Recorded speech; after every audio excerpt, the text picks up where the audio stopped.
Iran के हमले के बाद अब इजराइल की ओर से क्या रिएक्शन आता है, इस पर पूरी दुनिया की नजरें लगी है।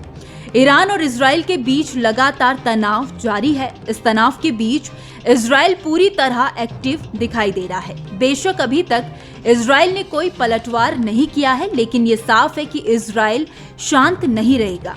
कई एक्सपर्ट्स ये मानते हैं कि अगर इजराइल ने सैन्य कार्रवाई की तो ईरान के लिए मुश्किल खड़ी हो जाएगी, लेकिन अभी इजराइल रणनीति बनाने में लगा हुआ है।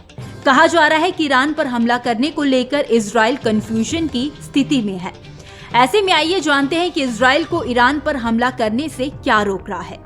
मिडल ईस्ट के राजनीतिक एक्सपर्ट्स का मानना है कि ईरान के खिलाफ इजराइल बार बार कार्रवाई की बात दोहरा रहा है, लेकिन ये बात इतनी आसान नहीं है। इजराइल का सबसे बड़ा समर्थक अमेरिका है और अमेरिका में ये चुनावी साल चल रहा है। राष्ट्रपति जो बाइडेन पर गाजा में इजरायली कार्रवाई को लेकर अपने वोटरों का दबाव है। ऐसे में अमेरिका एक नई जंग में कूदने का जोखिम नहीं उठाना चाहता। राष्ट्रपति बाइडेन ने नेतन्याहू को साफ संदेश दिया है कि ईरान के हमले को नाकाम कर दिया गया है। इजराइल को नया हमला करके संघर्ष को बढ़ाने की जरूरत नहीं है। यूरोपियन देश भी ईरान के खिलाफ हमले के पक्ष में नहीं है। एक वरिष्ठ अमेरिकी अधिकारी ने बताया कि बाइडेन प्रशासन उम्मीद कर रहा है कि इजराइल ईरान के अंदर सीमित हमला करेगा।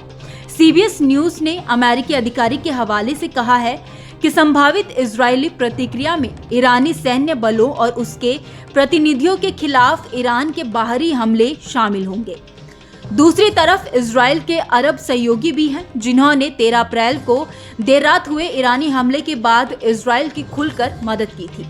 अगर इजराइल ईरान पर हमला बोलता है और इलाके में युद्ध छिड़ा तो मिडल ईस्ट के इन देशों में भी इसमें घसीटे जाने की पूरी संभावना जताई जा रही है। हालांकि इजराइल ने 16 अप्रैल को कहा कि ईरान पर उसकी कार्रवाई मिडल ईस्ट में उसके दोस्तों को संकट में नहीं डालेगी और ईरान को उन पर हमले का बहाना नहीं देगी। इजराइल के बयान से ऐसा लगता है कि वो चुप नहीं बैठेगा, ईरान को कभी भी जवाब दे सकता है। अब देखना यह होगा कि इजराइल क्या करता है। क्या इजराइल अपने सहयोगियों की बात मानकर ईरान पर हमला नहीं करेगा या फिर इजराइल ईरान पर हमला करेगा? अगर इजराइल ईरान पर हमला करता है तो मिडल ईस्ट में हालत और खराब हो जाएंगे।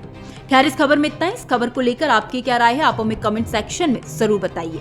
वीडियो अगर पसंद आया हो तो वीडियो को लाइक और शेयर करना ना भूलें। बाकी देश और दुनिया की तमाम बड़ी अपडेट्स के लिए देखते रहिए न्यूज़ नेशन का डिजिटल प्लेटफॉर्म।